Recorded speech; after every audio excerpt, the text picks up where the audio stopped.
ਤੁਸੀਂ ਜਿਹੜੇ ਭਰਾਵਾਂ ਨੂੰ ਇੰਤਜ਼ਾਰ ਕਰਾਇਆ ਹੁਣ ਤੇ WhatsApp ਤੇ ਗਾਲਾਂ ਕੱਢੀ ਜਾਂਦੇ ਹੋ, ਤੁਹਾਡੀ ਮਿਹਰਬਾਨੀ ਹੈ, ਥੋੜਾ ਜਿਹਾ ਵੇਟ ਕਰਿਆ ਕਰੋ। ਇੱਥੇ ਬਾਹਰ ਚ ਆ ਕੇ ਜਦੋਂ ਮੱਝਾਂ 20 ਤਰੀਕ ਇਕੱਠੀਆਂ ਕਰਨੀਆਂ ਹੋਣ ਨਾ ਤੇ ਦਿਹਾੜੀ ਦੀ ਇੱਕ ਦੋ ਮੱਝ ਲੱਭਦੀ ਹੈ, ਕਦੇ ਉਹ ਵੀ ਨਹੀਂ ਲੱਭਦੀ, ਕਦੇ 5-6 ਇਕੱਠੀਆਂ ਲੱਭ ਜਾਂਦੀਆਂ। ਨਸੀਬਾਂ ਦੀ ਗੱਲ ਹੁੰਦੀ ਹੈ। ਜਿੰਨੀਆਂ ਜਿਹੜੀਆਂ ਕਿਸੇ ਦੀਆਂ ਵਿਕਣੀਆਂ ਲੱਭਣੀਆਂ, ਲੈਣੀ ਤੇ ਚੰਗੀ ਹੁੰਦੀ ਹੈ, ਸਾਫ਼ ਸੁਥਰੀ। ਆਪਣਾ ਇਲਾਕਾ ਸਿਆਲਕੋਟ ਛੱਡ ਕੇ ਜੂਹ ਚ ਵੀ ਆਉਣਾ ਤੇ ਚੰਗੀ ਨਹੀਂ ਲੈਣੀ ਤੇ ਆਉਣ ਦਾ ਫਾਇਦਾ ਤੇ ਮਕਸਦ ਕੋਈ ਨਹੀਂ ਹੁੰਦਾ। 26 ਤਰੀਕ ਹੈ 8ਵਾਂ ਮਹੀਨਾ 2025 ਹੈ, ਮੰਗਲ ਦਾ ਦਿਨ ਹੈ। ਅੱਜ ਮੱਝਾਂ ਇੱਥੋਂ ਲੱਦਣ ਲੱਗੀਆਂ ਜੂਹ ਚੋਂ। ਇੱਕ ਗੱਡੀ ਰਾਤ ਦੀ ਟੋਰ ਛੜੀ ਹੈ, ਦੂਜੀਆਂ 10 ਮੱਝਾਂ ਤੁਹਾਨੂੰ ਵਹਾਨੇ ਆ ਇੱਥੋਂ ਰਵਾਨਾ ਕਰਨ ਲੱਗੇ ਆ। ਪਾਣੀ ਛਾਣੀ ਡਾਹ ਕੇ ਮੋਰਕਾ ਸ਼ੋਰਕਾ ਪੈਣ ਡਈਆਂ। ਉਹ ਗੱਡੀ ਉਹਰਾ ਮੇਰੇ ਹਾਲ ਕਰਦਾ ਸਾਹਮਣੇ ਖਲੋਤੀ ਹੈ ਬਿਲਕੁਲ। ਗੱਡੀ ਵਾਲੇ ਮੁੰਡੇ ਨੂੰ ਆਖਿਆ ਮੈਂ ਵੀਡੀਓ ਯਾਰ ਬਣਾ। ਤੁਰ ਚੱਲਿਓ ਅੱਜ? ਤੁਰ ਚੱਲੇ। ਰਾਜ ਖਲੋਣਾ ਨਹੀਂ ਖਲੋਣਾ। ਕਿੰਨੇ ਘੰਟਿਆਂ ਚ ਪੜ ਜਾਓਗੇ? 6 ਘੰਟਿਆਂ ਜੀ। ਮੱਝਾਂ ਤੁਹਾਨੂੰ ਵਹਾਨੇ ਆ, ਮੀਣੀ ਹੈ, ਇਹਦੀ ਵੀਡੀਓ ਲਾਈ ਸੀ, ਗੱਭਣ ਹੀ ਵਾਲਾ। ਠੀਕ ਹੈ। ਇਹ ਪਿਛਲੀ ਗੱਡੀ ਦੀ ਤੁਹਾਨੂੰ ਵਹਾਈ ਸੀ, ਕੱਚੀ ਛੱਡ ਗਏ ਆ ਇੱਥੇ ਤੇ ਹਲਾ ਵੀ ਕੱਚੀ ਹੈ, ਲੇਕਿਨ ਐਤਕਾਂ ਇਹਨੂੰ ਲੱਦ ਲੈਣਾ ਤੇ 10-15 ਦਿਨਾਂ ਚ ਨਾ ਇਹ ਸੂਪੇਗੀ। ਇਹ ਵੀ ਮੱਝ ਉਦਾਂ ਦੂਜੇ ਤੀਜੇ ਸੂਏ ਵੇ। ਇਹ ਕੱਲ ਲਈ ਸੀ ਗੱਭਣ ਹੀ, ਇਹ ਤੁਹਾਨੂੰ ਵਹਾਈ ਸੀ ਉੱਥੇ। ਬੜੀ ਭਲਵਾਨ ਮੱਝ ਹੈ।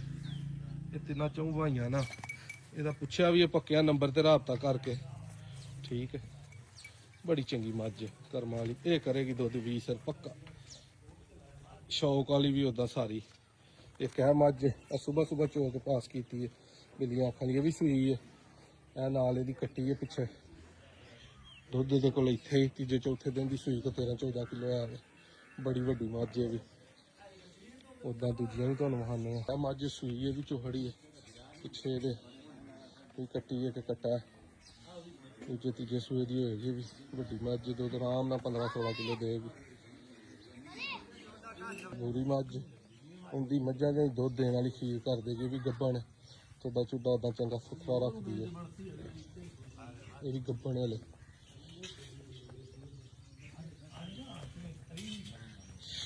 ਆਰਾਮ ਨਾਲ ਰਸਾ ਨਾ ਤੜਾ ਲਈ। 14 ਇਹ ਵੀ ਚੋਲੇ ਹੀ ਸੂਈ ਹੈ। ਠੀਕ। ਬੜਾ ਸੋਹਣਾ ਲਿਬਾਸ ਕਰਮ ਵਾਲੀ ਕੋ ਟਾਈਮ ਦਾ ਹੁੰਦਾ। ਪੂਛਲ ਵਾਸ਼ ਚੈੱਕ ਕਰੋ ਮਾਈ ਦੀ, ਕਿਆ ਬਾਤ ਹੈ। ਹਾਂ ਸ਼ੇਰਾ ਸੁਣਾ। ਇਹ ਮੱਝ ਵੀ ਸੂ ਪਈ ਹੈ, ਦੁੱਧ ਤੇ ਚੜ ਗਈ ਹੈ।